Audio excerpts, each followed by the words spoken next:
जी नमस्कार, स्वागत है आपको अपने YouTube चैनल आर.एस. रमण ऑफिशियल में। कैसे हैं आप लोग? आशा करता हूं आप लोग अच्छे होंगे। साथियों, जैसा कि आपको पता है कि बिहार में बीपीएससी शिक्षक परीक्षा के माध्यम से आपका सिलेक्शन होना है और बिहार में सरकारी शिक्षक बनने के लिए आपके लिए बेहतरीन मौका है। ऐसे में आप लोगों ने सिलेबस को देखा होगा और सिलेबस में आपके जो सिलेबस है उसमें भारतीय राष्ट्रीय आंदोलन को, आधुनिक भारत को प्रमुखता से रखा गया है। ऐसे में जितने सारे प्रतियोगिता परीक्षा भी होती है उसमें भारतीय राष्ट्रीय आंदोलन और आधुनिक भारत का महत्वपूर्ण योगदान होता है। इसी प्रकार से बीपीएससी शिक्षक परीक्षा में भी कम से कम 15 से 20 क्वेश्चन आपको जो है भारतीय राष्ट्रीय आंदोलन से संबंधित प्रश्न आपको देखने को मिलेगा। साथ में अगर आधुनिक भारत को शामिल कर लें तो 25 से 30 क्वेश्चन आपको देखने को मिल सकता है। ऐसे में साथ ही यह सेक्शन अपने आप में इतना ज्यादा महत्वपूर्ण है। अगर आप इस सेक्शन को मजबूत कर लेते हैं, अगर इस सेक्शन को अगर अच्छे से क्लियर कर लेते हैं तो आपका सिलेक्शन होने से कोई नहीं रोक सकता है। तो साथ ही हम लोग इस टॉपिक को, इस सेक्शन को 2 पार्ट में देखेंगे। आज पहला पार्ट में आपके सामने हैंड रिटेन नोट्स के माध्यम से लेकर के आया हूं, जो अपने आप में बहुत ही ज्यादा महत्वपूर्ण है। साथ ही सेकंड पार्ट के माध्यम से इस टॉपिक को हम लोग खत्म कर लेंगे। तो आइए शुरुआत करते हैं। इससे पहले अगर आपने अभी तक चैनल को सब्सक्राइब नहीं किया है तो सब्सक्राइब कर लीजिए। साथ में घंटी के आइकन को प्रेस करके दोस्तों के बीच में शेयर जरूर कर दीजिएगा। तो साथ ही यूरोपियों का आगमन हम लोग भारत में देखेंगे कि भारत में यूरोपियों का आगमन, ठीक ना। तो आधुनिक भारत हम लोग शुरुआत करते हैं और धीरे धीरे भारतीय राष्ट्रीय आंदोलन की तरफ हम लोग आगे बढ़ेंगे। तो साथ ही पहला प्रश्न आपके लिए वीवीआई है। यह क्वेश्चन बार बार पूछा जाता है कि भारत में आने वाला पहला यूरोपीय शक्ति कौन था। जी हाँ दोस्तों, भारत आने वाला पहला यूरोपीय शक्ति कौन था? तो आंसर हो जाएगा अब पुर्तगाली। क्या हो जाएगा? अब पुर्तगाली हो जाएगा। उसके बाद पुर्तगाली नागरिक वास्को डिगामा 20 मई 1498 ईस्वी को भारत आया था। यह भी क्वेश्चन अपने आप में वीवीआई है, लगातार पूछा जाता है कि भारत आने वाला यूरोपीय शक्ति जो था कौन था। तो साथ ही यहाँ पर ध्यान रखिएगा, यूरोपीय शक्ति पुर्तगाली था और पुर्तगाली के जो नागरिक थे जिनका नाम था वास्को डिगामा, ये 20 मई 1498 ईस्वी को भारत आया था। अगला प्रश्न साथी आपके सामने स्क्रीन पर है। ये बहुत ही भारी इंपोर्टेंट क्वेश्चन साथी है, बार बार परीक्षा में पूछा जाता है कि वास्को डिगामा सर्वप्रथम कालीकट आया था और उस समय कालीकट के शासक का नाम क्या था। जी हाँ दोस्तों, जिस समय वास्को डिगामा भारत के कालीकट आया था उस समय कालीकट के शासक का नाम था जमोरिन, और जमोरिन ने वास्को डिगामा को बहुत ही अच्छे तरीके से स्वागत किया, भव्य स्वागत किया था। और यही कारण है कि लगातार साथी जमोरिन से संबंधित प्रश्न आपको पूछे जाते हैं। और ध्यान रखिएगा, जमोरिन ने ही भव्य स्वागत किया था किसको? वास्को डिगामा को। इसके बाद साथी अगला पॉइंट आपके सामने है कि पुर्तगालियों का पहला गवर्नर जनरल कौन था। तो साथी पुर्तगालियों का पहला जो गवर्नर था इनका नाम था अल्मीडिया। क्या नाम था? अल्मीडिया। तो पुर्तगाली का पहला जो गवर्नर था इनका नाम था अल्मीडिया। इसी प्रकार से अल्मीडिया के माध्यम से ही, ध्यान रखिएगा, अल्मीडिया इसने ही व्यापार पर अपना नियंत्रण स्थापित करके जिस नीति का प्रतिपादन किया उसे हम नीला पानी के नीति के नाम से जानते हैं। तो अल्मीडिया जो है ये पहला पुर्तगाली था और खास करके इनके माध्यम से ही जो है नीला पानी की नीति का अवलंबन किया गया, प्रतिपादन किया गया। और यह नीति मुख्य रूप से समुद्र पर, जी हाँ दोस्तों, समुद्र पर जो है स्थापित करने के लिए, नियंत्रण स्थापित करने के लिए इस नीति का प्रतिपादन अल्मीडिया के माध्यम से किया गया था। उसके बाद आगे बढ़ेंगे तो भारत में पुर्तगाली शक्ति का वास्तविक संस्थापक किसे कहा जाता है? वीवीआई क्वेश्चन है ये, भारी इंपोर्टेंट क्वेश्चन है कि भारत में पुर्तगाली शक्ति का वास्तविक संस्थापक किसे कहा जाता है। तो ध्यान रखिएगा, अल्बुकर्क को। तो अल्बुकर्क को भारत में पुर्तगाली शक्ति का वास्तविक संस्थापक कहा जाता है। इसी प्रकार से अल्बुकर्क के माध्यम से ही 1510 ईस्वी में बीजापुर के शासक यूसुफ आदिल शाह से गोवा को जीता था। वीवीआई क्वेश्चन यह भी है और यह प्रश्न बार बार पूछा भी जाता। तो ध्यान रखिएगा कि 1510 ईस्वी में बीजापुर के शासक यूसुफ आदिल शाह से गोवा को जीतने वाला शासक कौन था? तो अल्बुकर्क था। तो अल्बुकर्क के माध्यम से ही बीजापुर के शासक यूसुफ आदिल शाह से गोवा को जीता गया था 1510 ईस्वी में। इसके बाद पुर्तगालियों ने भारत में अपनी पहली व्यापारी कोठी, वीवीआई क्वेश्चन है साथी, ध्यान रखिएगा कि पुर्तगालियों ने भारत में अपनी पहली व्यापारी कोठी कहाँ स्थापना की थी? तो कोच्चि में। क्या कहाँ स्थापित की थी? तो कोच्चि में। ध्यान रखिएगा, पुर्तगालियों के द्वारा भारत में पहली व्यापारी कोठी कोच्चि में स्थापित किया गया था। इसके अलावा एक और प्रश्न पूछा जाता है, भी ये महत्वपूर्ण प्रश्न है, ध्यान रखिएगा कि आपको जो है भारत में आलू और तंबाकू किसके द्वारा सर्वप्रथम लाया गया था। जी हाँ दोस्तों, भारत में जो आलू और तंबाकू जो है पुर्तगालियों के द्वारा लाया गया था। किसके द्वारा सर्वप्रथम लाया गया था? पुर्तगाली के द्वारा ही आलू और तंबाकू को लाया गया था। यह भी क्वेश्चन अपने आप में महत्वपूर्ण है। इसके अलावा पुर्तगालियों ने ही सर्वप्रथम भारत में प्रिंटिंग प्रेस भी लाया था। जी हाँ साथियों, भारत में प्रिंटिंग प्रेस लाने वाला जो खास करके यूरोपीय शक्ति था वो कौन था? पुर्तगाली। तो पुर्तगाली के माध्यम से ही भारत में प्रिंटिंग प्रेस लाया गया था। इसके अलावा पुर्तगाली की राजकुमारी कैथरीन की शादी जो है इंग्लैंड के राजकुमार चार्ल्स द्वितीय के साथ हो जाता है। तो इंग्लैंड की राजकुमारी, पुर्तगाल की राजकुमारी जो कैथरीन मेयो थी, इनका शादी जो है इंग्लैंड का राजकुमार चार्ल्स द्वितीय के साथ हो जाता है। तो कब होता है? 1661 ईस्वी में दोनों के बीच में प्रेम होता है और प्रेम के बाद दोनों शादी कर लेते हैं। और शादी जो कब होता है? तो 1661 ईस्वी में। ध्यान रखिएगा, चार्ल्स द्वितीय को प्रेम हो जाता है पुर्तगाल की जो राजकुमारी थी कैथरीन, इन कैथरीन के साथ इनको प्रेम हो जाता है, लव हो जाता है। उसके बाद दोनों शादी कर लेते हैं 1661 ईस्वी में।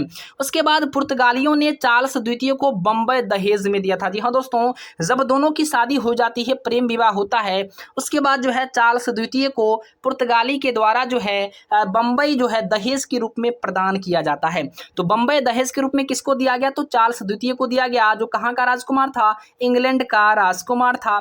किनके साथ शादी हुई थी? तो कैथरीन के साथ शादी हुई थी। कैथरीन कौन थी? पुर्तगाली राजकुमारी थी।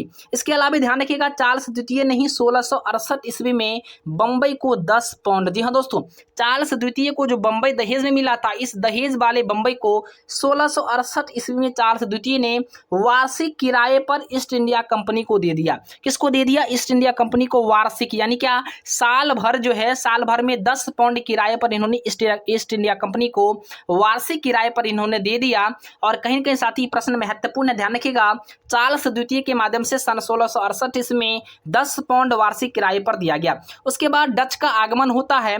तो डच आने वाले जो यहाँ पर ध्यान रखिएगा, डच को मुख्य रूप से नीदरलैंड के रहने वाले थे। डच कौन थे? तो नीदरलैंड के रहने वाले थे। नीदरलैंड को ही हम हॉलैंड के नाम से भी जानते हैं। ध्यान रखिएगा, डच आने वाले जो खास करके दूसरे यूरोपीय शक्ति थे, तो यहाँ पर डच हो जाएगा, ठीक है ना। और इसको ही हॉलैंड के नाम से, नीदरलैंड को ही हॉलैंड के नाम से जानते हैं। डचों ने भारत में पहली अपनी व्यापारिक कोठी, वेरी इंपोर्टेंट क्वेश्चन, डचों के माध्यम से भारत में पहली जो व्यापारिक कोठी है मसूलीपट्टनम में 1605 ईस्वी में स्थापित किया गया था। ध्यान रखिए, अभी भी यह क्वेश्चन है कि भारत में डचों के माध्यम से जो पहली व्यापारिक कोठी की स्थापना की गई वो मसूलीपट्टनम में 1605 ईस्वी में किया गया था। डच एवं अंग्रेज के बीच में, जी हाँ दोस्तों, वेरी इंपोर्टेंट क्वेश्चन, डच एवं अंग्रेज के बीच में 1759 ईस्वी में जो युद्ध हुई थी उसे हम बेदरा के युद्ध के नाम से जानते हैं। तो बेदरा का युद्ध किसके किसके बीच में हुआ था? डच के बीच में और अंग्रेज के बीच में हुआ था। कब हुआ था? 1759 ईस्वी में।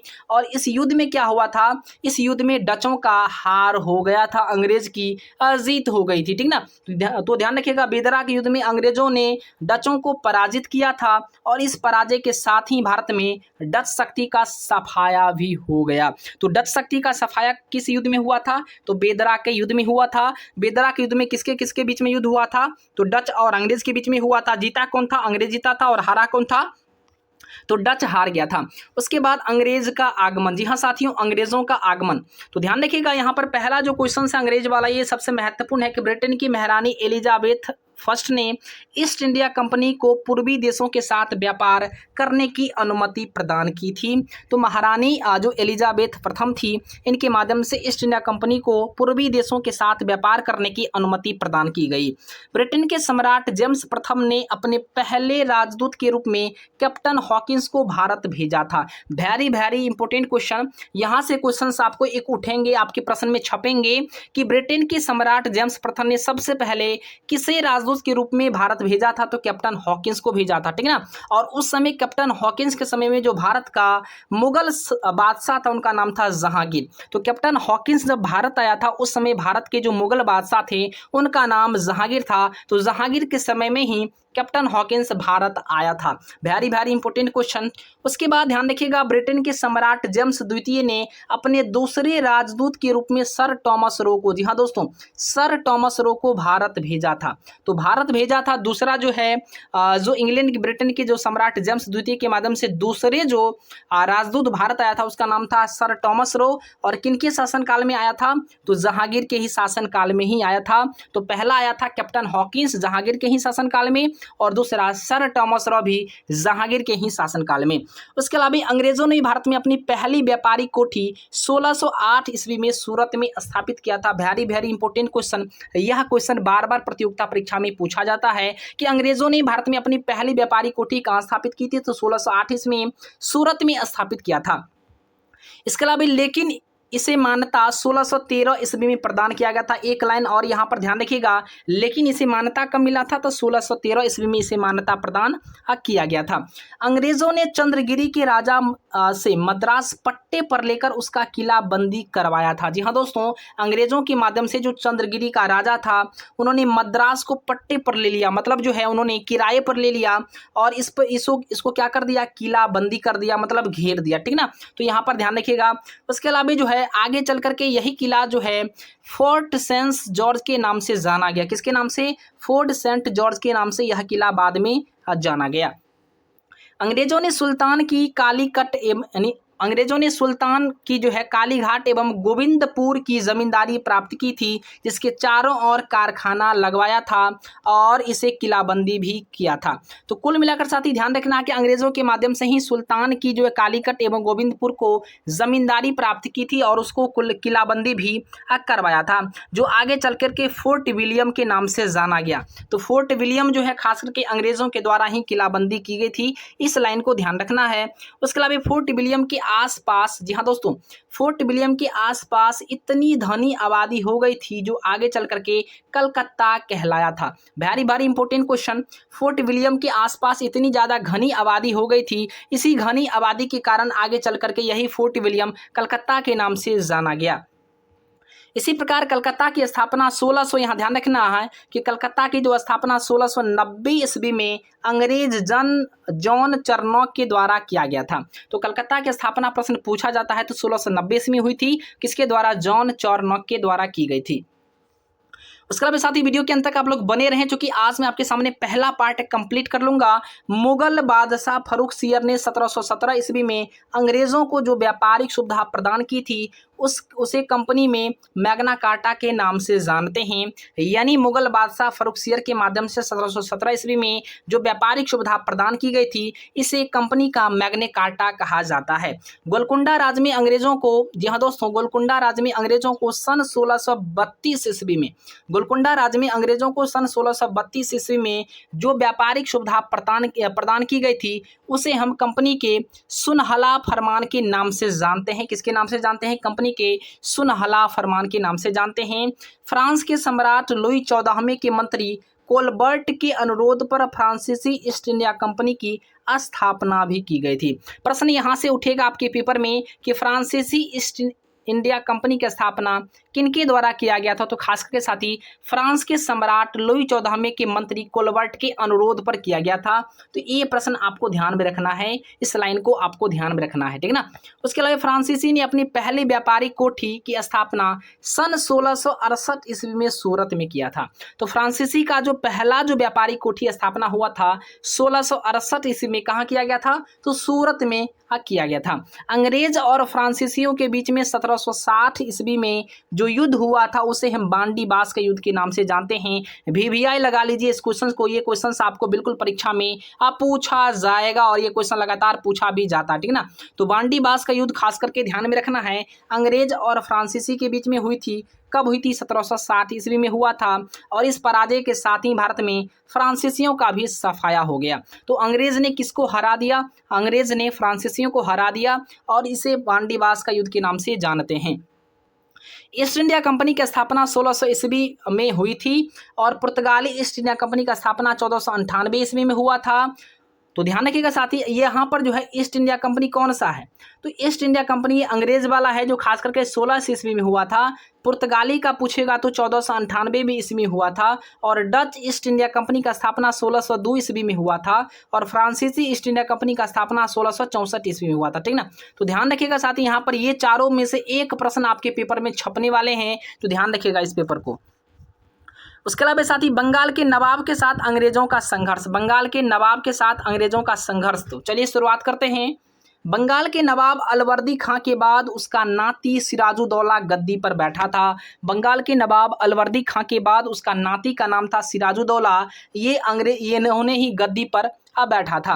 सिराजुद्दौला ने 146 अंग्रेजों का कलकत्ता में एक छोटे से कमरे में बंद कर दिया, जिसमें से 123 की मृत्यु दम घुटने से हो गई थी। इस लाइन को साथी ध्यान रखिएगा, सिराजुद्दौला के द्वारा ही 146 अंग्रेजों को कलकत्ता में एक छोटे से कमरे में बंद कर दिया, जिसमें से 123 की मृत्यु दम घुटने के कारण हो गई थी। इसे हम काली कोठरी की दुर्घटना के नाम से भी जानते हैं। तो काली कोठरी की दुर्घटना का नाम अगर पूछेगा तो सिराजुद्दौला का नाम याद कीजिएगा। इन्होंने 146 अंग्रेजों को एक रूम में बंद कर दिया गया था और दम घुटने के कारण 123 अंग्रेज का मृत्यु हो गया था।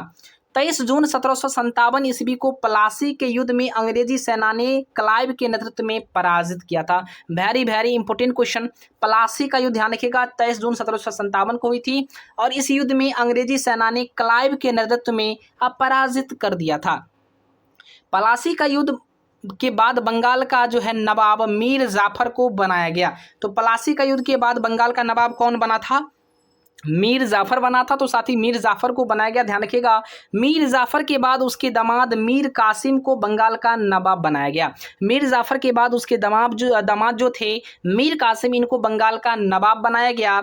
उसके बाद मीर कासिम अपनी राजधानी मुर्शिदाबाद से लेकर के बदलकर मुंगेर ले गया था। यह क्वेश्चन VVI है, इस क्वेश्चन को VVI लगा लीजिएगा कि किसके द्वारा अपनी राजधानी मुर्शिदाबाद से मुंगेर ले गया था। तो साथ ही मीर कासिम, किनके द्वारा, मीर कासिम। तो मीर कासिम के द्वारा ही मुर्शिदाबाद से बदल करके राजधानी को मुंगेर ले गया था। ठीक ना, उसके अलावा यहाँ पर 22 अक्टूबर 1764 ईस्वी को बक्सर के युद्ध में अंग्रेजी सेना ने हेक्टर मुनरो के नेतृत्व में मीर कासिम अवध के नवाब सिराजुद्दौला एवं मुगल बादशाह शाह आलम द्वितीय को पराजित किया था। वेरी वेरी इंपॉर्टेंट क्वेश्चन, यहाँ से एक क्वेश्चन आपको छपने हैं आपके पेपर में, तो ध्यान रखिएगा। बक्सर का युद्ध कब हुआ था, तो 22 अक्टूबर 1764 को। कब हुआ था, 22 अक्टूबर 1764 को।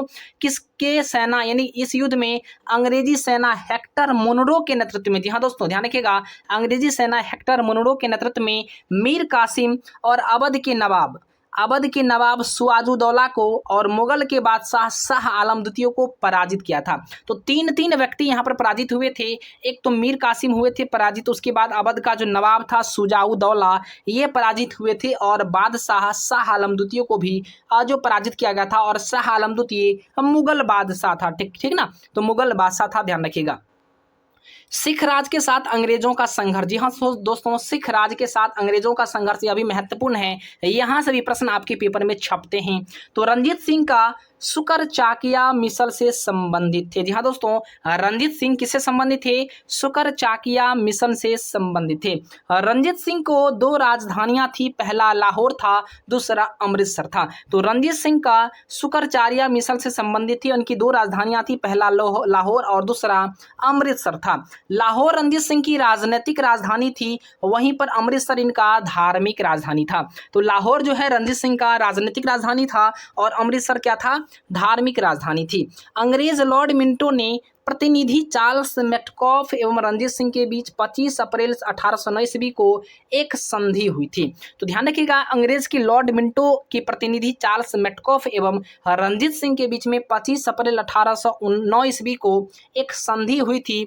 इसे ही हम लोग अमृतसर की संधि के नाम से जानते हैं। तो अमृतसर की संधि से प्रश्न अगर आपके बीच में पेपर में आते हैं तो ध्यान रखिएगा, अमृतसर की जो संधि हुई थी, अंग्रेज के जो लॉर्ड मिंटो यानी लॉर्ड मिंटो की जो प्रतिनिधि था चार्ल्स मेटकॉफ और रंजीत सिंह के बीच में 25 अप्रैल 1809 ईस्वी को यह संधि हुई थी।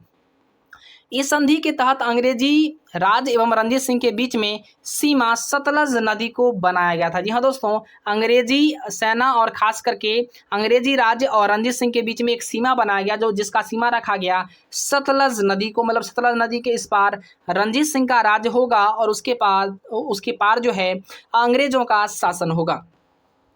उसके अलावा साथ ही ध्यान रखिएगा कि रणजीत सिंह अफगानिस्तान के शाहशुजा से कोहिनूर हीरा प्राप्त किया था। या वीवीआई क्वेश्चन है, रणजीत सिंह के द्वारा जो है अफगानिस्तान के शाहशुजा से इन्होंने कोहिनूर हीरा प्राप्त किया था। कौन सा हीरा? कोहिनूर हीरा।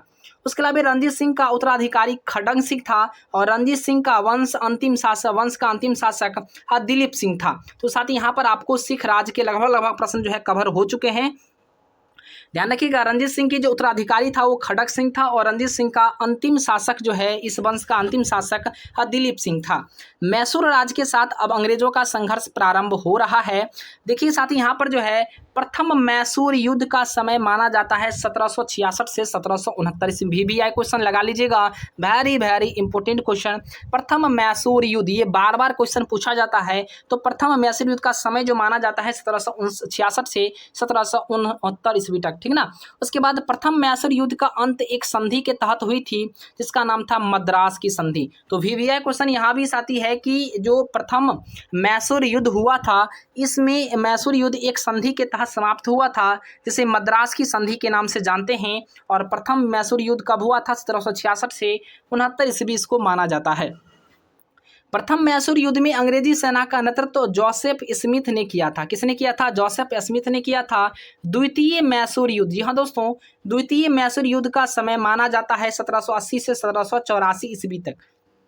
तो द्वितीय मैसूर युद्ध का समय माना जाता है 1780 से 1784 ईस्वी तक। द्वितीय मैसूर युद्ध का अंत एक संधि के तहत हुई थी जिसका नाम मंगलौर की संधि जाना जाता है। तो पहला मैसूर युद्ध आपका मद्रास की संधि, दूसरा मैसूर युद्ध मंगलौर की संधि, ध्यान रखिएगा। उसके बाद साथ ही तीसरा मैसूर युद्ध की तरफ हम लोग आगे बढ़ते हैं। लेकिन द्वितीय मैसूर युद्ध में एक दो और प्रश्न आपको ध्यान रखना है कि द्वितीय मैसूर युद्ध में अंग्रेजी सेना का नेतृत्व वारेन हेस्टिंग्स ने किया था। किसने किया था? वारेन हेस्टिंग्स ने किया था। द्वितीय मैसूर युद्ध में अंग्रेजी सेना का नेतृत्व वारेन हेस्टिंग्स ने किया था। तृतीय मैसूर युद्ध में अंग्रेजी सेना का नेतृत्व लॉर्ड कॉर्नवालिस ने किया था। तो द्वितीय में कौन किया था? वारेन हेस्टिंग्स ने। तृतीय में किया था लॉर्ड कॉर्नवालिस ने। इसके अलावा तृतीय मैसूर युद्ध का एक संधि के तहत हुई थी। तीसरे जो मैसूर युद्ध हुआ था एक संधि के तहत हुई थी जिसे श्रीरंगपट्टनम की संधि के नाम से जानते हैं। तो पहला मद्रास की संधि, दूसरा मंगलौर की संधि, तीसरा श्रीरंगपट्टनम की संधि। तो पहला मैसूर युद्ध आपको मद्रास की संधि, दूसरा मैसूर युद्ध आपको मंगलौर की संधि और तीसरा मैसूर युद्ध आपको श्रीरंगपट्टनम की संधि। ध्यान दीजिएगा, इससे आपको एक क्वेश्चन छपने हैं। चलिए, उसके बाद साथ ही चौथा जो है मैसूर युद्ध का समय माना जाता है 1799 ईस्वी में। 1799 ईस्वी में चौथा मैसूर युद्ध माना जाता है। इसमें टीपू सुल्तान लड़ता हुआ मारा गया था। जी हाँ दोस्तों, चौथे मैसूर युद्ध में ही टीपू सुल्तान की मृत्यु हुई थी, वीरगति को प्राप्त हुआ था। और यह कब हुआ था? 1799 ईस्वी में हुआ था। चतुर्थ मैसूर युद्ध में अंग्रेजी सेना का नेतृत्व जो है लॉर्ड वेलेस्ली ने किया था। किसने किया था? लॉर्ड वेलेस्ली के माध्यम से चौथा मैसूर युद्ध का नेतृत्व किया गया था। टीपू सुल्तान अपना राजदूत काबुल, मॉरिशस और तुर्की एवं फ्रांस भेजा था। ध्यान रखिएगा, वीवीआई क्वेश्चन यहाँ पर है कि टीपू सुल्तान ने अपना राजदूत कहाँ कहाँ भेजा था? तो काबुल भेजा था, मॉरिशस भेजा था, तुर्की भेजा था और फ्रांस भेजा था। टीपू सुल्तान फ्रांसीसी जैकोबिन दल का सदस्य था। यह भी क्वेश्चन अपने आप में महत्वपूर्ण है, यहाँ से भी सवाल आपके पेपर में छपते हैं कि टीपू सुल्तान जो है किस दल का सदस्य था। तो ध्यान रखिएगा, फ्रांसीसी जैकोबिन दल का सदस्य था। इसके अलावा टीपू सुल्तान अपनी राजधानी श्रीरंगपट्टनम में फ्रांसीसी स्वतंत्रता का एक पौधा लगाया था। जी हाँ दोस्तों, टीपू सुल्तान अपनी राजधानी श्रीरंगपट्टनम में फ्रांसीसी स्वतंत्रता के प्रतीक एक पौधा लगाया था। तो साथ ही यहाँ पर आपका जो है ये समाप्त हो चुका है। अब हम लोग बढ़ेंगे 1857 की क्रांति की तरफ। लेकिन 1857 क्रांति हम लोग कल पार्ट 2 में देखेंगे। आज साथ ही यहीं तक हम लोगों ने देखा। कल हम लोग 1857 की क्रांति यानी सैनिक विद्रोह को लेकर के पार्ट 2 देखेंगे और लगभग सब कल हम लोग इसको समाप्त करने का प्रयास भी करेंगे पार्ट 2 के अंतर्गत ही। वीडियो साथ ही आप लोग को कैसा लगा कमेंट करके जरूर बताइए। साथ में कल आप लोग को हो सकता है कि 2 बजे मैं आप लोग को वीडियो अपलोड कर दूं सेकंड पार्ट के लिए। तो आप लोग वीडियो को लाइक कीजिए, शेयर कीजिए और दोस्तों के बीच में लगातार साथ ही जो है जम करके पहुंचाइए। जय हिंद, वंदे मातरम।